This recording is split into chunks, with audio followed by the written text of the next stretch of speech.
नमस्कार, मी प्रणाली भोसले. माझे कोकणच्या प्राईम टाइम बुलेटिनमध्ये आपल्या सर्वांचं मनपूर्वक स्वागत करते. बुलेटिनला सुरुवात करण्याआधी पाहूयात हेडलाईन्स. आरोग्य सेविकेवर दापोलीत भीषण हल्ला, आरोपींना तात्काळ अटक करण्याची मागणी, आरोग्य कर्मचाऱ्यांचे पोलीस ठाण्यात निवेदन. शीळ धरण पालिकेकडे हस्तांतरित, वर्षाकाठी 1 कोटींची बचत, दुरुस्तीसाठी 14 कोटी मंजूर, रत्नागिरीकरांना मोठा दिलासा मिळणार. लांजा तालुक्यात छत्रपती शिवाजी महाराज महाराजस्व समाधान शिबिर अभियानाचा पहिला टप्पा झाला संपन्न. आणि कणकवली शहरात मुलींमध्ये जनजागृती, द केरला स्टोरी 2 या चित्रपटाचे मोफत शोचे आयोजन, नितेश राणेंच्या संकल्पनेतून मोफत शोचे करण्यात आले आयोजन.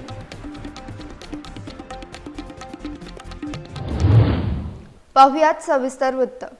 दापोली तालुक्यातील पिसई प्राथमिक आरोग्य केंद्रात कार्यरत असलेल्या आरोग्य सेविका जयश्री पांढरे यांना मारहाण झाल्याची खळबळजनक घटना समोर आली आहे.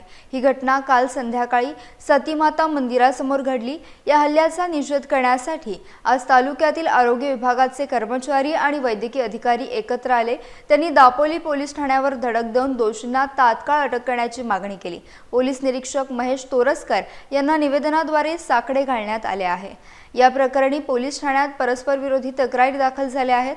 मारहाणीच्या या घटनेमुळे आरोग्य वर्तुळात मोठा संताप व्यक्त केला जातो आहे. शासकीय सेवेत असलेल्या महिलांच्या सुरक्षेचा प्रश्न या निमित्तानं पुन्हा एकदा चर्चेत आला. पोलीस आरोपींचा शोध घेत असून लवकरच पुढील कार्यवाही करण्याची शक्यता आहे.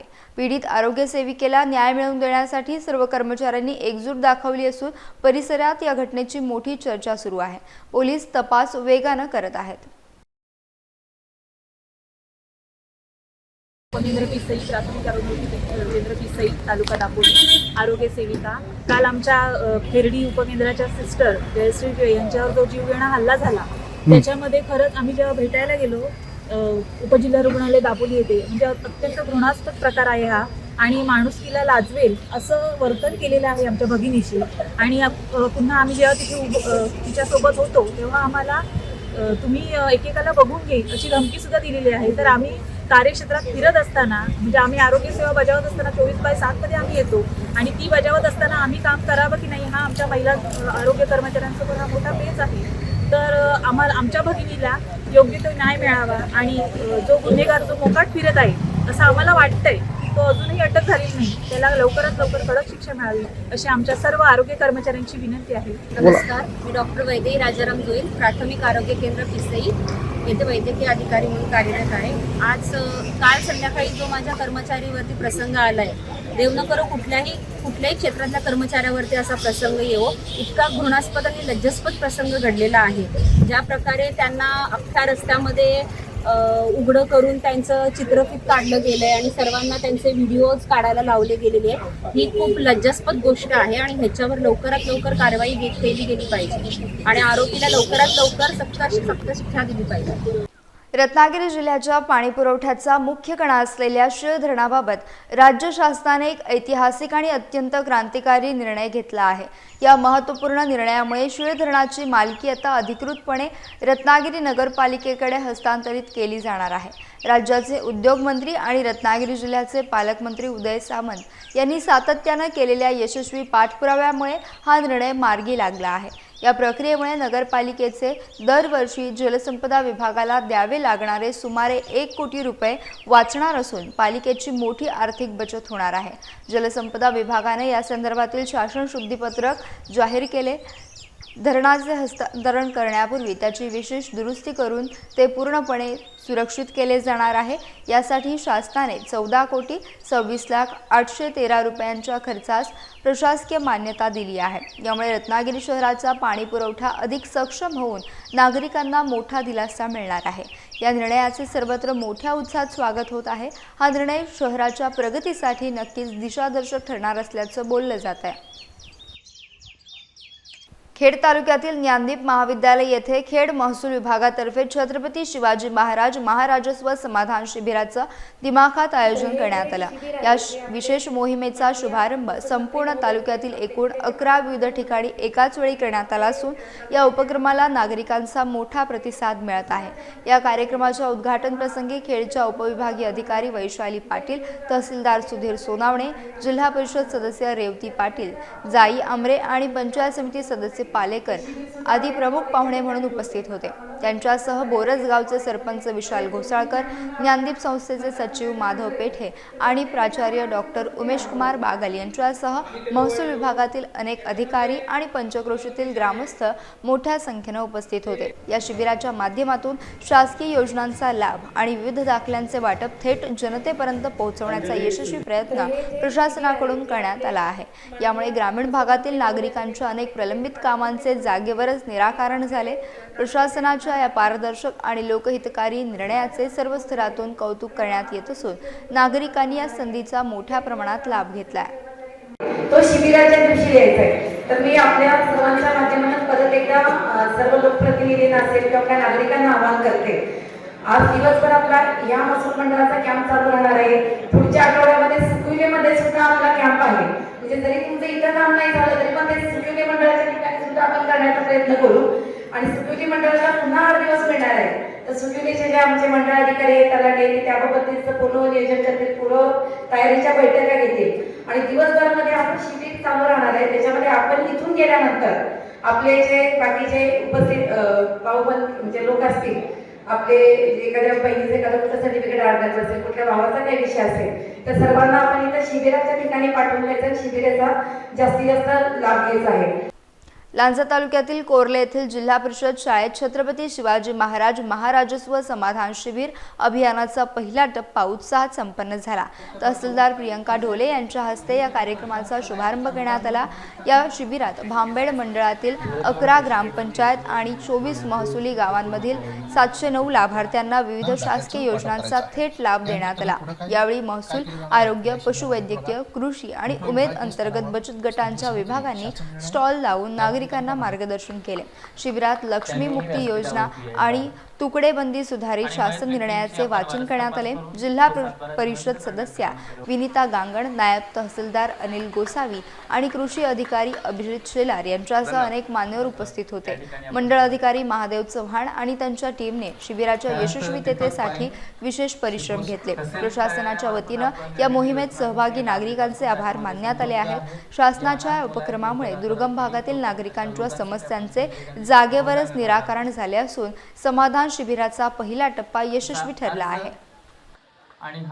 आपल्या महसूल मंत्री यांच्या उपक्रमातून हा छत्रपती शिवाजी महाराज महाराजस्व समाधान शिबिर टप्पा 1 यामध्ये आजचा कार्यक्रम संपन्न झाला आहे।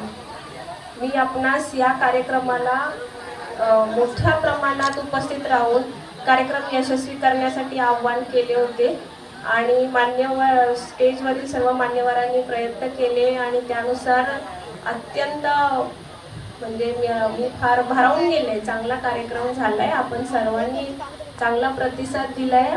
ज्या सर्वांनी या कार्यक्रमासाठी त्यांचं योगदान दिलंय, वेळ दिला आहे, त्या सर्वांचे मी आभारी आणि यापुढे आपण असेच एकत्र येऊन आणखी मोठ्या प्रमाणात लोकांच्या सर्व कामं आपण पूर्ण करून देऊ आणि प्रशासनासाठी आपले सहकार्य असू दे, आपल्याला प्रशासनाचे सहकार्य असेल अशी मी ग्वाही देते। कणकवली शहरात मुलींमध्ये जनजागृती करण्यासाठी द केरला स्टोरी 2 या चित्रपटाचा मोफत शो आयोजित करण्यात आला आहे। लव्ह जिहाद आणि धर्मांतरणाच्या वाढत्या गंभीर समस्यांपासून मुलींना सावध करण्याच्या उद्देशाने हा महत्त्वपूर्ण उपक्रम हाती घेण्यात आला आहे। सिंधुदुर्ग जिल्ह्यातील माध्यमिक शाळा तसेच ज्युनियर आणि सीनियर कॉलेजमधील विद्यार्थिनींना यातून समाजात घडणाऱ्या वास्तव घटनांची जाणीव करून देण्याचा प्रयत्न केला जातोय। पालकमंत्री नितेश राणे यांच्या संकल्पनेतून साकारलेल्या स्तुत्य उपक्रमाचा शुभारंभ कणकवलीतील लक्ष्मी चित्रमंदिरमध्ये करण्यात आला। यावेळी भाजप तालुका अध्यक्ष मिलिंद मेस्त्री यांच्यासह अण्णा कोदे, मेघा गांगण आणि अनेक स्थानिक पदाधिकारी उपस्थित होते। चित्रपटाच्या माध्यमातून मुलींना समाजात वावरताना सतर्क राहण्याचे आवाहन करण्यात आले। अशा उपक्रमांमुळे तरुणींमध्ये जागृती निर्माण होऊन त्या भविष्यात कोणत्याही संकटाला धैर्याने सामोरे जातील असा विश्वास मान्यवरांनी व्यक्त केला।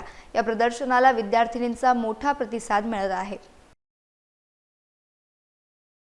रत्नागिरी जिल्ह्यातील लांजा तालुक्यातील पन्हळे आनंदगाव येथे पारंपरिक शिमगोत्सवाच्या निमित्तानं पालखीच्या खुणाचा सोहळा अत्यंत उत्साहात आणि भक्तिमय वातावरणात संपन्न झाला। कोकणातील या निसर्गरम्य गावात दर 3 वर्षांनी पालखीचे खूण काढण्याची पुरातन परंपरा आजही मोठ्या अभिमानानं जोपासली जाते। ग्रामदैवत श्रीदेव केदारलिंगाची पालखी पाचाचा मांडा या पवित्र स्थानी विराजमान झाली आहे, तेव्हा संपूर्ण परिसर देव केदारलिंगाच्या जयघोषानं दुमदुमून गेला होता। यावेळी गावातील प्रमुख मानकरी आणि प्रतिष्ठित ग्रामस्थांच्या उपस्थितीत देवाची शास्त्रोक्त आरती आणि गाराणे घालण्यात आले। ढोलताशांच्या कडकडाटात आणि गुलालाच्या उधळीत रंगलेल्या सोहळ्याचे सौंदर्य विलोभनीय होते। हा अभूतपूर्व क्षण आपल्या डोळ्यात साठवण्यासाठी लांजा परिसरातील तसेच संपूर्ण पंचक्रोशीतील शेकडो भाविकांनी यावेळी मोठी गर्दी केली होती। या उत्सवाने परंपरेचा वारसा आणि ग्रामस्थांमधील एकोपा पुन्हा एकदा अधोरेखित केला असून सर्वत्र आनंदाचं वातावरण पाहायला मिळालं। स्थानिक संस्कृतीचा हा वारसा खरोखरच स्तुत्य आणि प्रेक्षणीय असाच आहे।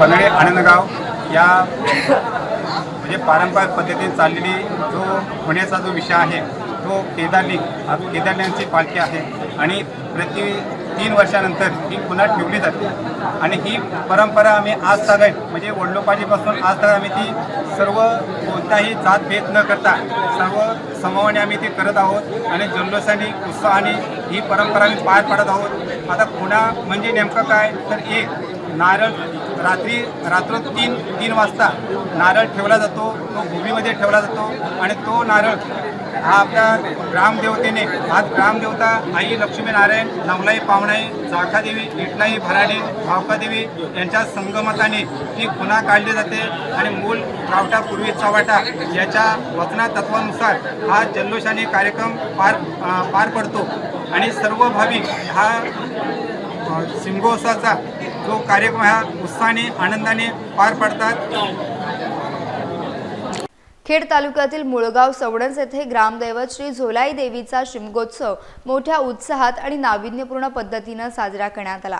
संपूर्ण गाव भगव्या ध्वजांनी आणि आकर्षक विद्युत रोषणाईने उजळून निघाले होते।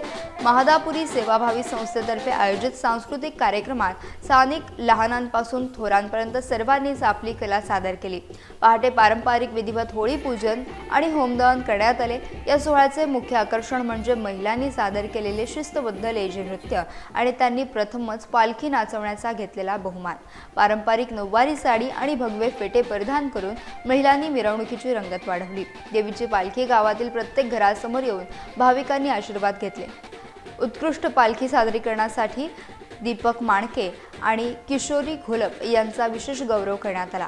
पोलीस उपविभागीय अधिकारी स्तनस यांनी या कार्यक्रमाला उपस्थित राहून कौतुक केले। 8 मार्च रोजी धुळवड साजरी करून या भक्तिमय उत्सवाची सांगता होईल। महिला मंडळ आणि ग्रामस्थांच्या एकजुटीमुळे हा सोहळा अत्यंत अविस्मरणीय ठरला आहे। खेड तालुक्यातील फुरुस येथील भुलेश्वर वाडीचे सुपुत्र आणि मुंबई महानगरपालिकेचे शिवसेनेचे नगरसेवक सचिन पाटील यांनी आपल्या मूळ गावी ग्रामदेवतेचे मनोभावे दर्शन घेतले। मुंबई शाखा क्रमांक 29 चे शाखा प्रमुख म्हणून कार्यरत असलेले पाटील सध्या फुरुस दौऱ्यावर असून त्यांनी श्री खेमदेव काळकाई आणि कोट्टश्री या ग्रामदेवतांचे आशीर्वाद घेतले आहेत। यावेळी त्यांनी केवळ दर्शनच घेतले नाही तर भक्तिभावाने ग्रामदेवतेची पालखी आपल्या खांद्यावर घेऊन नाचवली, ज्यामुळे उपस्थित ग्रामस्थांमध्ये उत्साहाचे आणि आनंदाचे वातावरण पाहायला मिळाले। या धार्मिक सोहळ्यावेळी फुरुस परिसरातील नागरिक मोठ्या संख्येने उपस्थित होते। आपल्या व्यस्त दिनचर्येमधून वेळ काढून गावाची परंपरा आणि संस्कृती जपणाऱ्या पाटील यांचे सर्वत्र कौतुक होत आहे। तळा तालुक्यातील मौजे तळेगाव येथे तिथीनुसार शिवजयंती उत्सव अत्यंत उत्साहात आणि जल्लोषात साजरा करण्यात आला। यावर्षी गावामध्ये शिवजन्मोत्सवाचा एक वेगळाच उत्साह पाहायला मिळाला असून शिवभक्तांमध्ये आनंदाचे उधाण आले होते। किल्ले रायगडावरून आणलेली शिवज्योत गावात पोहोचल्यानंतर दुपारी भव्य मिरवणुकीला सुरुवात झाली। या सोहळ्याचे मुख्य आकर्षण म्हणजे नऊवारी साड्या नेसलेल्या महिलांचे लेझीम पथक आणि खालूबाजाचा पारंपरिक ठेका होता। एका बाजूला तरुणाई डीजेच्या तालावर थिरकत होती तर दुसरीकडे विरजोली येथील शिवमर्दानी आखाड्याने सादर केलेल्या युद्धकलेच्या साहसी प्रात्यक्षिकांनी सर्वांच्या डोळ्यांचे पारणे फेडले. रात्रीच्या वेळी महाप्रसाद आणि विविध सांस्कृतिक कार्यक्रमांची मोठी रेलचेल पाहायला मिळाली. या सोहळ्यासाठी स्थानिक ग्रामस्थ, महिला मंडळ आणि मुंबईकर चाकरमानी मोठ्या संख्येने एकत्र आले होते. शिवरायांच्या जयघोषानं संपूर्ण तळेगाव परिसर दुमदुमून गेला होता.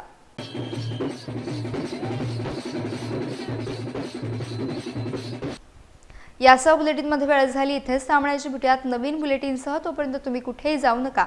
पाहत रहा फक्त माझे कोकण.